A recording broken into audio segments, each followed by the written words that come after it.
In this video, we'll be discussing the download, installation, and configuration of Visual Studio Code. Often called VS Code, this is a source code editor created by Microsoft. There are versions for Windows, Linux, and Mac OS. There's support for debugging, embedded Git control, and GitHub. Extensions can be included for intelligent code completion, code snippets, code refactoring, and a live server environment. Some of these we will include in this video today.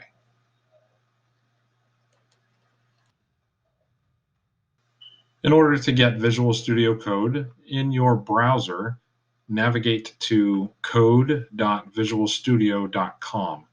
When you arrive on the site, you'll see different options to download the software. Simply click the button to download the software for the version operating system that you are on. Once the download is complete, then we'll wait for the executable file to display down here in the bottom left-hand corner if you're using Chrome. And once that is complete, then we'll go ahead and get started. So upon initializing the software install, accept the agreement, click Next. There are some settings you can install as you make the initial installation here. I'm not going to install the software because I already have it, so feel free to pause the video here and return once your installation is complete.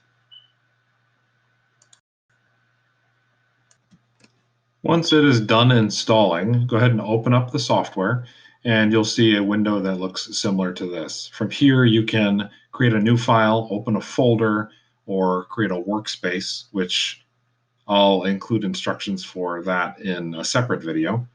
I have a recent project that I'm going to open, and this is an empty project by design. The first thing I want to draw your attention to, though, are some extensions that will help you develop your applications a bit quicker. And the way that you get to your extensions is by clicking this icon down here on the bottom left. And from there, you can search through the extensions. There are thousands of extensions on Visual Studio Code. If you go to code.visualstudio.com, you'll get a list of extensions on the website as well, in which you can download and install them. However, it is easier to download and install them from within the VS Code software so that they get placed in the correct directory within your software. So the first one that I'd like to go over is Live Server. And Live Server, I already have it installed, but essentially it allows you to spin up a local server quickly and in your own browser window on your local host. And I'm going to demonstrate this here in a moment. The next one that I'd like to go over is Auto Rename Tag. And Auto Rename Tag makes it so that whatever you type on a tag, if there is a closing tag, then it will automatically rename the closing tag as you are renaming the opening tag. Obviously, this doesn't work for self-closing tags, but where you need to refactor something within your HTML, it certainly helps speed the process up. The next one we'll go over is called Prettier. Prettier is a code formatter. It's used for formatting CSS, HTML, as well as JavaScript, TypeScript, JSX, JSON, and as well as some of the CSS preprocessors like Sass and Less, and Vue, Angular, the JavaScript frameworks. Feel free to play around with this, but essentially when you run it, it will format the code based on settings that you have, based on tab settings, how you want your code stacked. It's not all going to be left-hand aligned. It's a good extension for keeping your code neat and clean. And the last one that we'll go over is called CDN.js. CDN.js pulls from the popular CDN library called CDN.js. And it allows you to pull in the latest version of any particular CDN sitting within their repository. And it makes it quick and easy to pull in a jQuery script or a Particle.js script or Angular or React, anything that you need to help support your application, you can quickly and easily pull it in. And I'll demonstrate that as well. So from within VS Code, I'm going to click on this folder icon up here, and I'm going to get rid of this extension file here. And then within my project here, there's a couple different ways that you can create a new file. You can click on this icon here for new file. You can right click in here and do new file. And then you can also activate the terminal. With the terminal, you can use the embedded CLI to create files. So you can generate your terminal by clicking on terminal and then new terminal, in which you'll be given a terminal down at the bottom.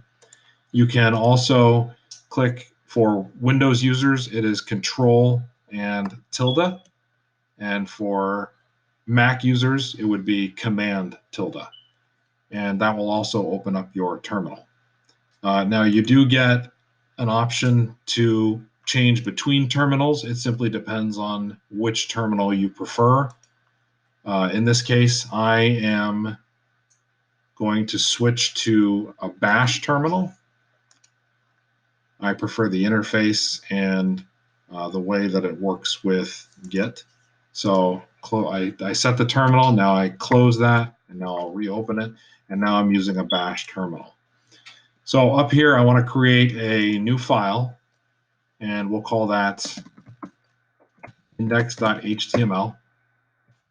Okay, and then within index.html, one of the extensions that comes shipped with VS Code is called Emmet, and Emmet, E-M-M-E-T.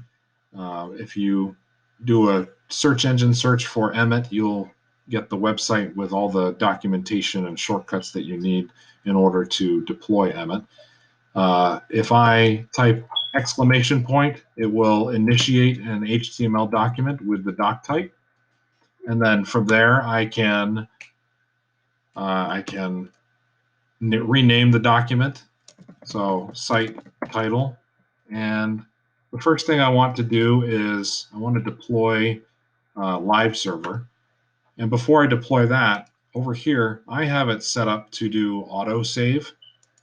So whenever I exit this, it will automatically save the document.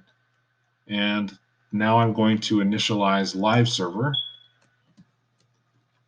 And live server is initialized by right-clicking on your HTML document and going down and click open with live server. And that is going to open right in here. And as you can see, it's blank, but it has my site title, which is right here. Now, if I enter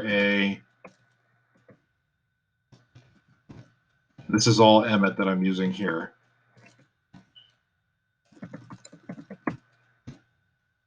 I come over here, it's going to add site title. And if you notice, when I click H2 subtitle and I come over here, automatically going to refresh and it's going to add it.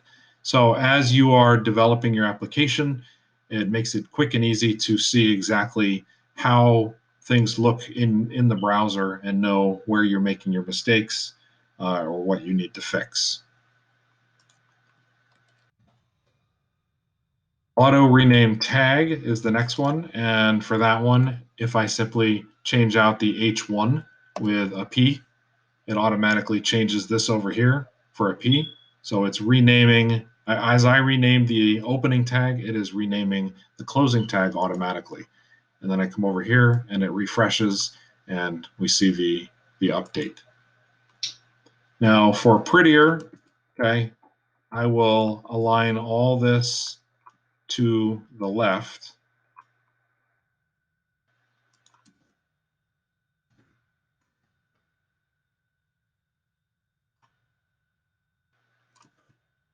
and as you can see, that would look pretty ugly. So if you right click on this and we come down to format document,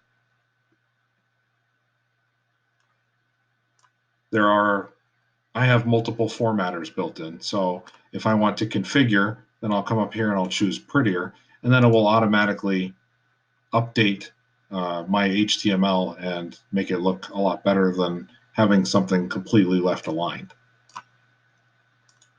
All right, and then finally we have CDN.js, and CDN.js is pretty simple.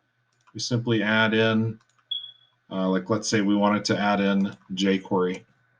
Okay, to initiate the search for CDN.js, you would simply hit Control, Shift, and then the letter P, and then this opens up your, let's see, what is this called? This is a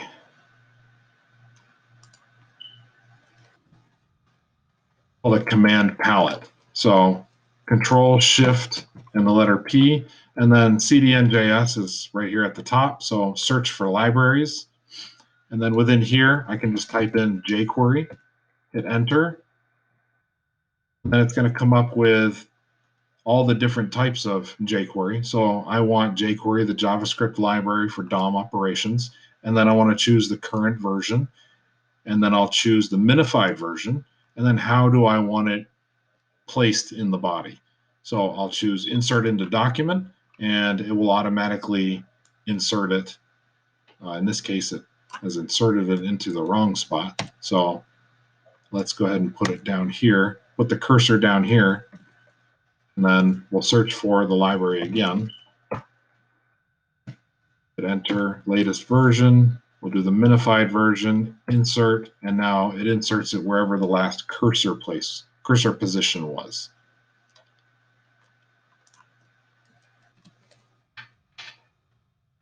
So for this video, we went through downloading and installing Microsoft Visual Studio Code. We configured VS Code for a simple development environment and made that possible by introducing some simple extensions. In the next video, we will create a Firebase account and our first project.